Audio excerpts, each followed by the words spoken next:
समाजशास्त्र की प्रकृति, यह टॉपिक आज हमारा प्रमुख रूप से है। समाजशास्त्र की प्रकृति में मूल रूप से सबसे प्रमुख जो विचार इसमें आता है वो यही है कि क्या समाजशास्त्र को हम एक विज्ञान की श्रेणी में रख सकते हैं अथवा नहीं। इसके पीछे एक बहुत बड़ा कारण ये भी रहा है कि समाजशास्त्र का जो कार्य क्षेत्र है वो अत्यंत व्यापक है और यह सभी विषयों को अपने अंतर्गत विलीन करता है। समाजशास्त्र समाज का अध्ययन करता है और उसकी गतिविधियों का वैज्ञानिक पुष्टि के साथ प्रमाण भी देता है, लेकिन कई लोगों पर इस चीज़ पर पूर्णतः विश्वास नहीं है। साथ ही यहाँ पर एक बात और मैं स्पष्ट करना चाहूँगा कि किसी भी विषय के पीछे विज्ञान होने के पीछे क्या कारण है, उसका विज्ञान होना क्यों अनिवार्य है। तो जब समाजशास्त्र एक विषय बन रहा था 1838 में, जब समाजशास्त्र को ऑगस्ट कॉम्ट ने एक अलग विषय के रूप में जब उन्होंने प्रस्थापित किया था, उस समय विश्व परिदृश्य ऐसा चल रहा था कि चाहे फ्रांस हो, चाहे इंग्लैंड हो या दूसरे अन्य जो विकसित विकासशील राष्ट्र थे उस जमाने में, वहाँ पर वो सारे के सारे लोग ज्ञान के विकास में या सत्य की खोज में धार्मिक और तात्विक स्तर से ऊपर उठकर एक नए स्तर को ढूंढ रहे थे। यूरोप में पुनर्जागरण भी हो रहा था, उसमें बहुत सारे परिवर्तन हुए। इंग्लैंड में औद्योगिक क्रांति हो रही थी, फ्रांस की क्रांति हुई। तो इन सब के दौरान न केवल अन्य चीज़ों का विकास हुआ, बल्कि सत्य की खोज या ज्ञान की खोज में भी नए नए आयाम आने लगे और लोगों का धार्मिक और तात्विक स्तर से उठकर एक वैज्ञानिक दृष्टिकोण बनना प्रारंभ हो गया था। इसलिए हर जो भी नए विषय आ रहे थे या जो भी विषय चल रहे थे, उन विषयों को एक वैज्ञानिक कसौटी पर रख रखा और उनको परखा जा रहा था। इसलिए समाजशास्त्र चूंकि उस नए विषय के रूप में उभर रहा था, उसका नया प्रादुर्भाव ही हुआ था, तो समाजशास्त्र विज्ञान की श्रेणी में है या नहीं है, विद्वानों में इस बात को लेकर काफी मतभेद चल रहा था। और उसी लिए यहाँ पर ये बात आती है कि समाजशास्त्र की प्रकृति कैसी है, क्या वो विज्ञान की श्रेणी में है अथवा नहीं है। ये इसका मूल रूप में यहाँ पर बात है। वर्तमान युग जो है वो विज्ञान का युग है। इस वैज्ञानिक युग में मानव अत्यधिक भौतिक और तार्किक हो गया है। प्रत्येक मानव हर वस्तु को विज्ञान की कसौटी पर कसना चाहता है और यही बात इस विषय के संबंध में भी कही जा सकती है। समाजशास्त्र को भी वैज्ञानिक कसौटी पर रखा जा सकता है। समाजशास्त्र विज्ञान है या नहीं है, क्योंकि इसके पीछे एक समस्या ये भी आती है कि समाज जो है वो एक स्थिर व्यवस्था नहीं है, बल्कि परिवर्तनशील व्यवस्था है और सामाजिक घटनाओं में भिन्नताएं भी पाई जाती हैं। तो इसलिए बहुत सी बातें हैं जिसकी वजह से समाजशास्त्र विज्ञान है या नहीं है, इस पर चर्चा होती रहती है। लेकिन यहाँ पर सबसे पहले हमें जिस चीज़ को स्पष्ट करना है वो यह है कि विज्ञान बेसिकली है क्या, विज्ञान शब्द अपने आप में क्या है। क्योंकि अधिकांश लोग ये मानते हैं कि विज्ञान जो है वो कुछ विषय विशेष हो सकते हैं, जैसे रसायन शास्त्र है, भौतिक शास्त्र है, जीव शास्त्र है, वनस्पति शास्त्र है। ये सारे विज्ञान की श्रेणी में आते हैं और आम बोलचाल की भाषा में कहा भी जाता है। हम कॉलेजों में या कहीं पर स्कूलों में देखते हैं, सब मैं आर्ट्स में हूँ, मैं कला वर्ग में हूँ, मैं विज्ञान वर्ग में हूँ, मैं वाणिज्य वर्ग में हूँ। तो इस प्रकार जो आम बोलचाल की भाषा में है उसमें भी विज्ञान शब्द को लेकर काफ़ी असमंजसता है। तो पहले तो हमें इस विज्ञान शब्द को ही समझ लेना चाहिए। तो विज्ञान का शाब्दिक अर्थ एक ऐसा ज्ञान जो असत्य न होकर उसकी सत्यता की पूरी तरह से उसको सत्यता के आधार पर जांच की जा सके, जिसकी परीक्षा की जा सके, जिसकी भविष्यवाणी की जा सके। इन्हीं आधार पर वैज्ञानिक क्रमबद्ध अध्ययन होता है और समाजशास्त्र में भी प्रत्येक पहलू को ज्ञान की कसौटी पर रखा जा सकता है, उसकी भविष्यवाणी की जा सकती है। और जैसा कि स्टुअर्ट सीज ने लिखा भी है कि विज्ञान का संबंध उसकी पद्धति से है, न कि उसकी विषय वस्तु से। इसका मतलब ये है कि हम किस प्रकार से उस ज्ञान के उस विषय में, ज्ञान के उस सागर में हम किस पद्धति के आधार पर ज्ञानार्जन करते हैं, किस प्रकार से ज्ञान को इकट्ठा करते हैं, वो इम्पोर्टेंट है, वो अनिवार्य है। उसकी पद्धति क्या है, हम किस बात पर अध्ययन कर रहे हैं वो विज्ञान से लेना, उसका विषय वस्तु जो है वो विज्ञान से संबंधित नहीं है। तो पहली बात तो विज्ञान का संबंध जो होता है वो किसी भी विषय के विषय वस्तु से न होकर उसकी पद्धति से होता है। तो सबसे पहली चीज तो ये है। इसी प्रकार से कार्ल पियर्स ने भी लिखा है कि समस्त विज्ञान की एकता उसकी अध्ययन विधि में है, न कि केवल उसकी विषय वस्तु में नहीं। यानी कि विषय वस्तु इंपॉर्टेंट नहीं है कि हम रसायन शास्त्र पढ़ते हैं या भौतिक शास्त्र पढ़ रहे हैं या समाज शास्त्र पढ़ रहे हैं या कोई और अन्य विज्ञान पढ़ रहे हैं। मूल रूप से उसकी अध्ययन पद्धति क्या है वो इम्पोर्टेंट है और उसी के आधार पर समझना पड़ेगा। तो इसलिए विज्ञान को समझने के बाद में हमें संक्षिप्त रूप में हम यहाँ पर वैज्ञानिक पद्धति को भी समझ लेते हैं, उसको भी समझना आवश्यक होगा। तो किसी भी वैज्ञानिक पद्धति में कुछ आवश्यक तत्वों का होना बहुत जरूरी है, उनको हमें यहाँ पर देखना पड़ेगा। उनके आधार पर ही हमें उसकी व्याख्या और उसको हम अधिक रूप से हम उसको स्पष्ट समझ पाएंगे। तो वैज्ञानिक पद्धति के सबसे पहले तत्व में आता है अवलोकन। अवलोकन का तात्पर्य एक तरह से होता है निरीक्षण करना, घटना का स्वयं अपनी आंखों से निरीक्षण करना उसका। लेकिन अवलोकन में केवल देखना मात्र नहीं, अवलोकन मतलब होता है, हालांकि वैसे तो अवलोकन एक अपने आप में पूरा, तो ये सारे जो सब्जेक्ट है वो जो भी बिंदु है वो सारे अलग अलग से एक रूप से बहुत बड़े टॉपिक भी हो सकते हैं। लेकिन संक्षिप्त में इतना ही समझ लें कि किसी भी वस्तु को या किसी भी घटना को जब उद्देश्यपूर्ण तरीके से देखा जाता है तो वह अवलोकन कहलाता है। दूसरा है उसका सत्यापन कर पाना तथा उसका वर्गीकरण करना।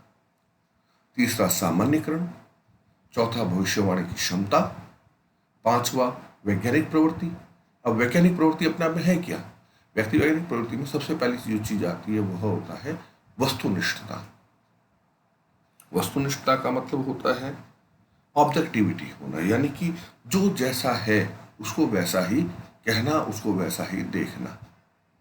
तो ये अपने आप में हमें इन चीजों को समझना पड़ेगा कि वैज्ञानिक प्रवृत्ति में जो जैसा है उसको उसी रूप में देखना पड़ेगा।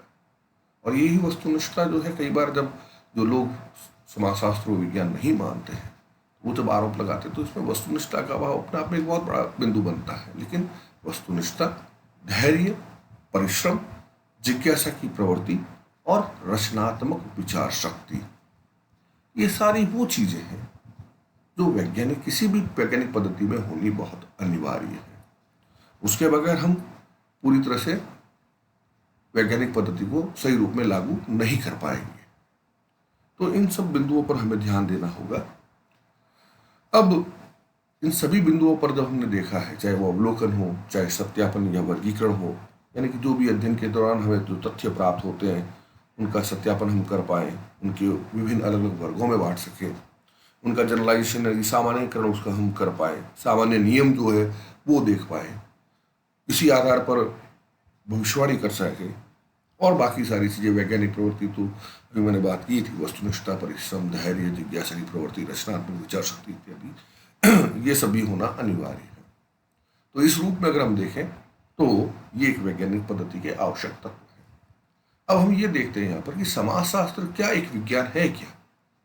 तो इसी वैज्ञानिक पद्धति और उसके तत्व और उसके अन्य स्वरूपों को आधार पर हम यहाँ पर देख सकते हैं। तो सबसे पहला बिंदु आता है कि समाजशास्त्र में वैज्ञानिक पद्धति का उपयोग होता है। बहुत स्पष्ट तौर पर यह है कि समाजशास्त्र की तमाम पुस्तकों में जो कुछ भी लिखा गया है, जो कुछ भी ज्ञान दिया गया है, वो सारा का सारा ज्ञान केवल ऐसे ही बैठकर नहीं लिखा हुआ है, किसी कमरे में बैठकर लिखा हुआ या कहीं से पढ़कर नहीं लिखा हुआ है, बल्कि पूर्णतः वैज्ञानिक पद्धति के आधार पर अनुसंधान के माध्यम से प्राप्त किया हुआ ज्ञान ही समाजशास्त्र की पुस्तकों में आपको देखने को मिलेगा। निश्चित तौर पर समाजशास्त्र में पूरी तरह से वैज्ञानिक पद्धति का उपयोग किया जाता है। दूसरा बिंदु, अवलोकन द्वारा तथ्यों का संकलन होता है। जैसा कि मैंने पहले ही कहा, अवलोकन यानी कि उद्देश्यपूर्ण तरीके से किसी घटना या किसी विचार या किसी तथ्य को देखना। तो अवलोकन के माध्यम से ही तथ्यों का संकलन किया जाता है। तीसरा, तथ्यों का वर्गीकरण और विश्लेषण भी वैज्ञानिक पद्धति के द्वारा ही किया जाता है। वैज्ञानिक पद्धति मतलब जो जैसा है उसको उसी आधार पर देखते हुए, उसी हिसाब से अपनी स्वयं की इच्छा का प्रयोग न करते हुए तथ्यों का वर्गीकरण और विश्लेषण भी उसी रूप में किया जाता है। तो ये भी इसका अपना एक बहुत बड़ा जो है समाजशास्त्र एक विज्ञान है, इसका एक बहुत बड़ा प्रमाण है। उसमें तथ्यों का बहुत ही वैज्ञानिक तरीके से वर्गीकरण और विश्लेषण किया जाता है, उसके आधार पर निष्कर्ष निकाला जाता है। तो ये अपने आप में दूसरी बड़ी बात है। तीसरा, समाजशास्त्र में चौथा, समाजशास्त्र में विज्ञान वास्तविक क्या है का वर्णन करता है। क्या होना चाहिए, क्या नहीं होना चाहिए, उस चीजों पर वर्णन नहीं है, बल्कि क्या है, जैसा दिख रहा है उसी के आधार पर उसका वर्णन किया जाता है। इसी प्रकार से समाजशास्त्र के सिद्धांतों को भी अन्य विज्ञान के सिद्धांतों और नियमों का पुनः परीक्षण किया जा सकता है। जितने भी समाजशास्त्र में जो भी हमने सिद्धांत देखे हैं, या समाजशास्त्र जो भी सिद्धांत है, जो भी नियम है, उनका हम पुनः कर सकते हैं। ये समाजशास्त्र के अंतर्गत हमें देखने को मिलता है। एक और बात, समाजशास्त्र में भविष्यवाणी करने की क्षमता होती है। समाज में पूर्णतया जब हम अवलोकन कर लेते हैं, तथ्यों का वर्गीकरण विश्लेषण कर लेते हैं, उनके सब नियमों को जब देख लेते हैं, तो उन नियमों के आधार पर समाजशास्त्र में भी भविष्यवाणी करने की क्षमता होती है कि यदि इसी प्रकार के घटनाक्रम रहे और इसी प्रकार की क्रियाविधि रही तो संभवतया आने वाले समय में समाज की ऐसी स्थिति हो सकती है। तो इस प्रकार की जो भविष्यवाणी है वो वैज्ञानिक अध्ययन के आधार पर समाजशास्त्र के अंतर्गत की जा सकती है। इसके अलावा समाजशास्त्र कार्य कारण संबंध पर आश्रित है। यानी कि अगस्ट कॉम्ट ने शुरुआत में ही इस चीज को, जब समाजशास्त्र को एक अलग विषय के रूप में रखने का प्रारंभ किया था, उस वक्त ही अगस्ट कॉम्ट ने यही कहा था कि सामाजिक घटनाएं कोई आकस्मिक होने वाली घटनाएं नहीं है, बल्कि इन घटनाओं के पीछे बहुत बड़े कार्य कारण संबंध होते हैं। बगैर किसी कार्य कारण संबंध के कोई भी सामाजिक घटना घटित नहीं होती है। और समाजशास्त्र जो है उन घटनाओं के घटित होने के पीछे जो कार्य है, क्यों घटनाएं घटी है, उसके पीछे कारण क्या है, उन सब के विश्लेषण करने का जो काम है समाजशास्त्र करता है। तो समाजशास्त्र कार्य कारण संबंध पर आश्रित है।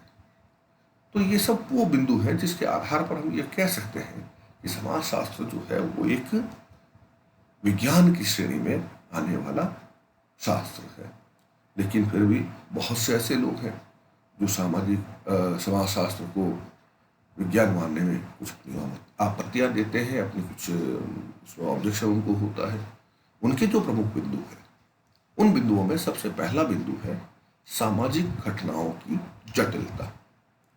सामाजिक घटनाओं की जटिलता का मतलब यहाँ पर ये लिया जाता है कि समाज जो है वो, हम मानव समाज की बात करें, समाजशास्त्र में हम मानव समाज का अध्ययन करते हैं, और मानव का जो व्यवहार है वो व्यवहार इतना आसान नहीं है। उसके जो जैसा वो दिखता है, या जिस प्रकार से वो बिहेव करता है, या जिस प्रकार का वो हाव भाव दिखाता है, अनिवार्य नहीं है कि उसके अंदर भी वैसा ही। ये अपने आप में एक बहुत बड़ी जटिलता है। अक्सर हम ये सुनते हैं कि लोग अंदर कुछ और रखते हैं और बाहर कुछ और दिखाते हैं। तो जब ऐसे मानव के समाज का हम अध्ययन कर रहे हैं तो जाहिर सी बात है घटनाएं भी इतनी आसान नहीं है। यदि हम प्राकृतिक घटनाओं को देखें या और, तो उसमें कोई बनावटीपन आपको नहीं दिखाई देगा, जो भी जैसा है वो दिखाई देगा। अगर हम किसी जीव को जीव शास्त्र में, जीव विज्ञान में अगर किसी जीव का परीक्षण कर रहे हैं तो जैसा है वैसा वो दिखाई देगा। यदि हम किसी फूल पत्ती इत्यादि का अध्ययन कर रहे हैं तो जैसा है वैसा दिखाई देगा। लेकिन सामाजिक घटनाओं में काफी जटिलता हो सकती है। तो ये एक बहुत बड़ा जो है इसके ऊपर आरोप लगता है कि समाजशास्त्र में चूंकि सामाजिक घटनाओं का अध्ययन किया जा रहा है और सामाजिक घटनाएं बड़ी जटिल होती हैं, तो इसलिए इतना आसान नहीं है सामाजिक घटनाओं को समझना। तो ये इसलिए वो विज्ञान की श्रेणी में इसको मानने में वो आपत्ति करते हैं। लेकिन ये बात इतनी ठीक नहीं, इतना सही नहीं है। उसका कारण ये है कि जटिल जिसकी बात हम कर रहे हैं, तो जटिलता एक सापेक्ष अवधारणा है। हम किसको जटिल कहते हैं कि साहब ये बहुत जटिल है, ये बहुत कठिन है, क्योंकि उस चीज को हम समझ नहीं पाते, वो चीज हमें पता नहीं होती। आदमी जब छोटा होता है, बच्चा जब छोटा होता है, उस वक्त उसको चलना भी सीखना बहुत मुश्किल काम होता है। आसान घटना नहीं है मानव का चलना। लेकिन एक बार जब वो चलना शुरू हो जाता है तो क्या उसमें कुछ जटिलता लगती है क्या? या छोटे बच्चे जो जब साइकिल चलाना सीखते हैं तो संभव ही ऐसा बहुत कम संभव होगा कि कोई बच्चा अपने घुटने उड़ाए बगैर साइकिल चलाना सीख जाए। आप सोचिए, एक 2 पहिए की साइकिल है, उसको बैलेंस करके चलाना और बिना किसी सोच के चलना, या पानी में तैरना, या किसी गाड़ी, तो जब तक हम ये सब काम सीखते नहीं हैं तब तक ये बहुत मुश्किल है। लेकिन एक बार जब आदमी सीख जाता है तो स्वतः ही ये सारी चीजें हो जाती हैं। तो जटिलता जो है वो अपने आप एक सापेक्ष अवधारणा है। इसका सीधा संबंध जो होता है हमारी ना जानकारी से, हमारी कमी से। तो हमारी कमी को हम विषय के ऊपर नहीं थोप सकते। तो इसलिए ऐसा नहीं है कि सामाजिक घटनाएं जटिल होती हैं, बल्कि जो विषय के जानकार होते हैं, जो समझदार इस चीज को जानते हैं, वो बड़ी आसानी से सामाजिक घटनाओं को समझ पाते हैं और उसमें उनको कहीं पर भी कोई जटिलता नहीं दिखती है। और सामाजिक घटनाओं के बारे में जो जो हमारा ज्ञान बढ़ता जाएगा, तो हमारी जो ज्ञान जो है हमारे लिए बहुत आसान हो जाएगा, जो सामाजिक घटनाएं वो हमारे लिए बहुत सरल सरल हो जाएगी। तो इसलिए ये सामाजिक घटनाओं में जटिलता होती है, ये बात बिल्कुल सही नहीं है। ये इसको सही नहीं कहा जा सकता। ये हमारी कमी हो सकती है या किसी व्यक्ति की कमी हो सकती है, विषय की कमी नहीं है। दूसरा, वस्तुनिष्ठता का भाव। जैसा कि मैंने पहले भी कहा कि अक्सर समाजशास्त्र में ये बात आती है, समाजशास्त्र की समाज जो वस्तुनिष्ठता नहीं रहे, वस्तुनिष्ठता यानी कि ऑब्जेक्टिविटी, यानी कि जो जैसा है वो वैसा नहीं इंसान कह पाता है। क्योंकि यहाँ पर हम समाज का अध्ययन कर रहे हैं, मानव समाज का अध्ययन कर रहे हैं। और मानव समाज के अध्ययन में चूंकि व्यक्तियों पर ही अध्ययन किया जा रहा है, बाकी अन्य शास्त्रों में कहीं पर अन्य जीवों पर अध्ययन किया जा रहा है, या पेड़ पत्तियों या पौधों पर अध्ययन किया जा रहा है, या प्रकृति में किसी घटना पर अध्ययन किया जा रहा है, या किसी चीज का जिससे हमारा सीधा लगाव नहीं है, तो हम जैसा देखते हैं वैसा बोल सकते हैं। लेकिन मानव समाज का अध्ययन करते वक्त कई बार ऐसा हो सकता है कि अनुसंधानकर्ता जो है उससे प्रभावित हो जाए, बायस जो हो जाए, और जो जैसा है वैसा न कहकर वो अपने हिसाब से उसके ऊपर बात करे। तो वो तटस्थता नहीं रह पाती है, वो वैश्विकता जो है, वो वस्तुनिष्ठता जो है वो उसकी नहीं रह पाती है। तो जब वस्तुनिष्ठता उसमें नहीं रहेगी तो विज्ञान नहीं होगा। जो विज्ञान की एक बहुत आवश्यक शर्त है वस्तुनिष्ठता का होना। तो जो लोग इसको विज्ञान नहीं मानते वो उसके ऊपर आरोप लगाते हैं। लेकिन इस आरोप को भी अगर हम देखें तो ये सत्यता से बिल्कुल परे है। क्योंकि समाजशास्त्र में आज के समय में ऐसी अनेक पद्धतियों का प्रयोग होने लग गया है जहां पर कि व्यक्ति वस्तुनिष्ठता न चाहते हुए भी उसको रखना ही होता है, क्योंकि वो ऐसी प्रकार की अध्ययन पद्धतियां हैं जिसमें वस्तुनिष्ठता रही जाती है और उसमें हम चाहकर भी उस चीज को जुटला नहीं सकते हैं। इसके अलावा हम केवल अध्ययन पद्धति की ही क्यों बात करें? इस तरह से तो हमने पूरे ही इंसान पर ही हमने क्वेश्चन मार्क लगा दिया, उस पर ही प्रश्न चिन्ह उठा दिए। इसका मतलब कोई विषय का जानकार हो ही नहीं सकता, या कोई ईमानदारी नहीं है, या कोई होशियार या थोड़ा उस रूप में है ही नहीं। सभी इस प्रकार से नहीं हो सकते हैं। आज तक के जितने भी विज्ञानों का विकास हुआ है वो विज्ञानों का विकास इसीलिए क्योंकि वो सभी के सामने नहीं किए, उन्होंने उसको अपने अपने स्तर पर उसका ज्ञान प्राप्त किया है और बड़ी ईमानदारी से उन्होंने अपने असफलताओं और सफलताओं के बारे में लोगों से बात की है। तो अनुसंधानकर्ता की ईमानदारी, उसकी होशियारी या उसकी विषय के प्रति जो निष्ठा है, उस पर हमेशा प्रश्नवाचक चिन्ह नहीं लगाया जा सकता। तो न केवल ऐसी पद्धतियां विकसित हो चुकी हैं जिनमें वस्तुनिष्ठता रखना असंभव हो पाता है, बल्कि व्यक्ति भी, अधिकांश लोग जो हैं वो, अधिकांश जो अनुसंधान करता है वो अपने अनुसंधान के साथ में बिल्कुल ईमानदारी से काम करते हैं। और ये विषय, ये व्यक्ति की कमी हो सकती है, विषय की कमी ये नहीं हो सकती। तो ये आरोप भी उसका जो है वो सही नहीं है। एक और समस्या जो आती है वो आती है सामाजिक घटनाओं की गुणात्मकता पर, यानी कि ये क्वालिटेटिव एक प्रकार से जो है वो हमारे को जो तथ्य मिलते हैं समाज में, उसमें क्वांटिटेटिव यानी कि गणनात्मक रूप से तथ्य का मिलने की संभावना समाजशास्त्र में बहुत कम होती है।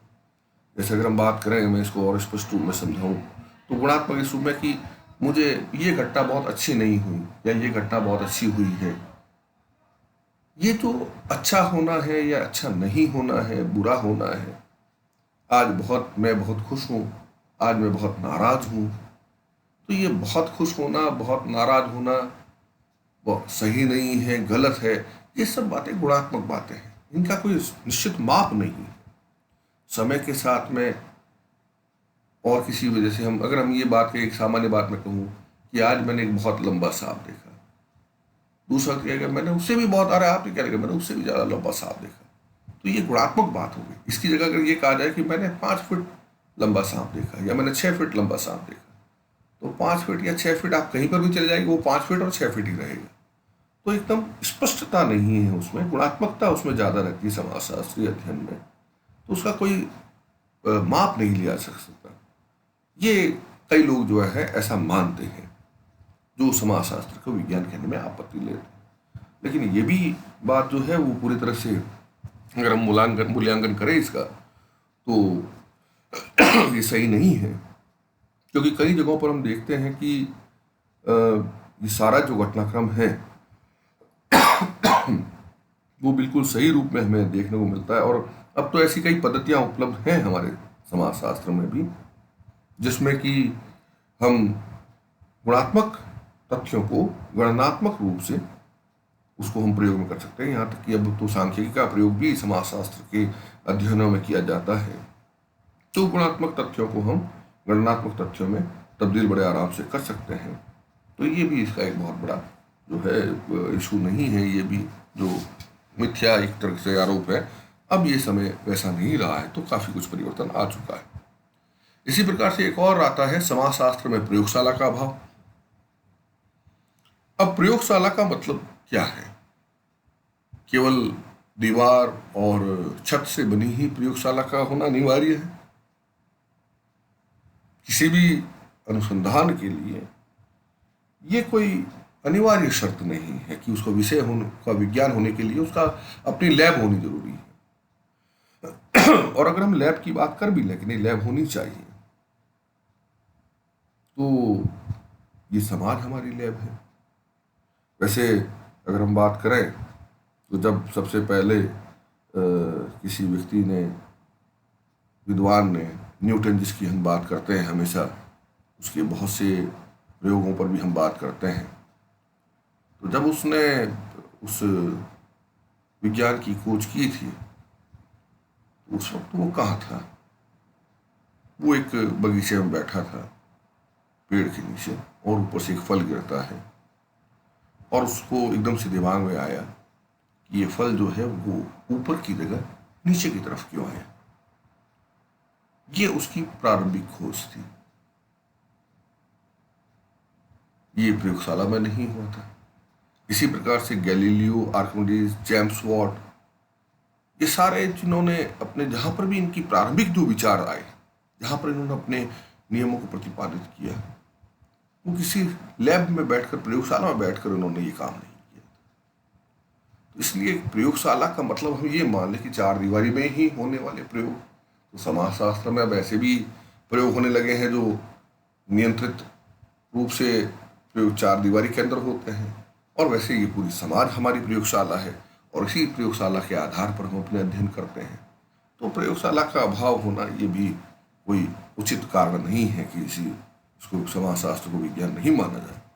इसी प्रकार से समाजशास्त्र में घटनाओं की गतिशील प्रकृति, इस पर भी ये बात की जाती है कि समाज की घटनाएं जो है वो परिवर्तित होती रहती है, समाज के नियम जो है वो परिवर्तित होते रहते हैं, और घटनाएं जो होती हैं उनमें कोई निश्चित क्रम नहीं होता।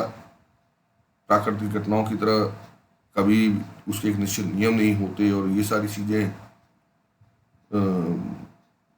समाजशास्त्र पर लागू नहीं होती हैं। लेकिन मूल्यांकन अगर सही रूप में, वास्तविकता ये है कि लोगों ने किया ही नहीं, क्योंकि सामाजिक घटनाएं, जैसे कि मैंने पहले ही कहा कि कॉम्ट ने सबसे पहले बात यही कही थी कि सामाजिक घटनाएं अकस्मात नहीं होती है, बल्कि सामाजिक घटनाओं को भी एक निश्चित पैटर्न में और एक निश्चित कारणों से, कार्य कारण संबंधों के कारण घटना होता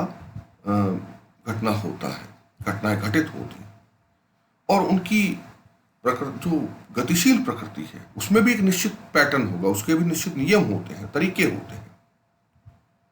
ये इस प्रकार से नहीं कि बहुत तेजी। अच्छा, दूसरी बात ये भी है कि ये घटना इतनी तेजी से भी नहीं बदलती है, क्योंकि जो चीजें बदल रही हैं वो इतनी धीरे धीरे बदलती है कि हम उसका एक निश्चित जो है उसका क्रम देख सकते हैं, उसको समझ सकते हैं। तो इसलिए परिवर्तनशील जो घटनाएं हैं, वो बात सही है कि गतिशील है, परिवर्तन होता है, लेकिन परिवर्तन होगा उसका एक निश्चित क्रम होगा, उसका एक निश्चित नियम होगा, बशर्ते हम उसको ढंग से समझ पाए। और समाजशास्त्री यही काम करते हैं, समाज वैज्ञानिक यही काम करते हैं कि ये जो घटनाओं में जो परिवर्तन हो रहा है उसको समझाने का, उसको लोगों को सिद्धांत बनाकर बताने का एक बहुत बड़ा प्रयास करते हैं। तो इसका एक अपना निश्चित नियम होता है और ये समझना कोई बहुत कठिन काम नहीं है। तो ये गत्यात्मक प्रवृत्ति जो है, प्रकृति जो है समाजशास्त्र की, वो कोई विज्ञान होने में बाधा नहीं है। प्राकृतिक घटनाएं भी बदलती हैं, उनका एक निश्चित क्रम होता है, कई बार क्रम में ऊपर नीचे भी होता है, लेकिन उसका भी एक कोई ठोस प्रमाण होता है, कारण होता है। वो समाजशास्त्र में भी होता है, सामाजिक घटनाओं में भी होता है। तो ये अपने आप में कोई सही इसकी आरोप इस पर नहीं है। और अंतिम है भविष्यवाणी की सीमित क्षमता। सामाजिक घटनाओं की जो है पूर्व में कोई भविष्यवाणी नहीं की जा सकती, और अगर की भी जा सकती तो उसमें बहुत सीमित चीज़ें होती हैं। और ये जो है समय के साथ में भविष्यवाणी जरूरी नहीं कि सही भी हो, कई बार भविष्यवाणी बदल भी जाती है, गलत हो जाती है। तो ये समाजशास्त्र पर एक बहुत बड़ा आरोप लगता है, लेकिन ये आरोप भी एक प्रकार से निराधार ही है कि समाजशास्त्र के पास भविष्यवाणी करने की सीमित क्षमता होती है, या कभी भविष्यवाणी की भी जाए तो गलत हो जाती है। ये सही नहीं है, क्योंकि अक्सर अगर इन सारे वैज्ञानिक पद्धति को अगर उसका अनुसरण किया जाए और उस आधार पर अगर अध्ययन किया जाए, उसकी भविष्यवाणी की जाए, तो ऐसी संभावना बहुत कम होती है कि जबकि समाजशास्त्र में की गई भविष्यवाणी जो है वो गलत हो जाए। लेकिन अगर कभी ऐसा हो भी कि कोई भविष्यवाणी गलत हो भी जाती है, तो ऐसा तो अक्सर सभी विज्ञानों के साथ में हो सकता है। मौसम विभाग के साथ में समझ लीजिए ऐसा हो सकता है। अब तो खैर सैटेलाइट का ज़माना आ गया है, बहुत सी चीज़ें हो गई हैं, लेकिन कब वो बदल जाता है। कई बार हम भविष्यवाणी होती है, मौसम विभाग कुछ और कहता है और होता कुछ और है, तो उसे तो हम विज्ञान की श्रेणी में रखते हैं। और समाजशास्त्र की मान लीजिए कोई भविष्यवाणी गलत हो जाए तो हम उसे विज्ञान नहीं माने, तो ये तो एक प्रकार का पूर्वाग्रह हो जाएगा, ये बिल्कुल सही नहीं है। तो इस रूप में अगर आप देखें तो जितनी भी ये आपत्तियां उठाई है, चाहे वो सामाजिक घटनाओं की जटिलता का हो, चाहे वस्तुनिष्ठता का अभाव हो, चाहे सामाजिक घटनाओं की गुणात्मकता हो, समाजशास्त्र में प्रयोगशाला का अभाव है, सामाजिक घटनाओं की गतिशील प्रकृति है, गत्यात्मकता है, सामाजिक घटनाओं में भविष्यवाणी की सीमित क्षमता है, ये सब जो आपत्तियां लोगों ने उठाई है, विद्वान जो इसको नहीं मानते हैं विज्ञान उठाई है, ये सब निराधार है। इसका तात्पर्य केवल इतना ही है कि समाजशास्त्र एक विज्ञान है, उसकी प्रकृति भी वैज्ञानिक है। हाँ, हम इतना अवश्य कह सकते हैं कि ज्ञान की ये जो शाखा है समाजशास्त्र जो है, वो वैज्ञानिक पद्धति का प्रभावकारी प्रयोग इतना नहीं हो पाता या कर पाता जितना कि प्राकृतिक विज्ञानों में हो पाता है। लेकिन इसके लिए फिर भी निरंतर प्रयास चल रहे हैं, लोग इसकी तरफ काम कर रहे हैं। तो भले ही हम उसको प्राकृतिक वैज्ञानिकों विज्ञान की तरह भले ही न माने, लेकिन फिर भी समाजशास्त्र जो है वो एक अपने आप में विज्ञान है, जो वैज्ञानिक तरीके से, वैज्ञानिक पद्धति से सामाजिक घटनाओं का अध्ययन करता है, और इसलिए हम इसे सामाजिक विज्ञान की श्रेणी दे सकते हैं, कह सकते हैं।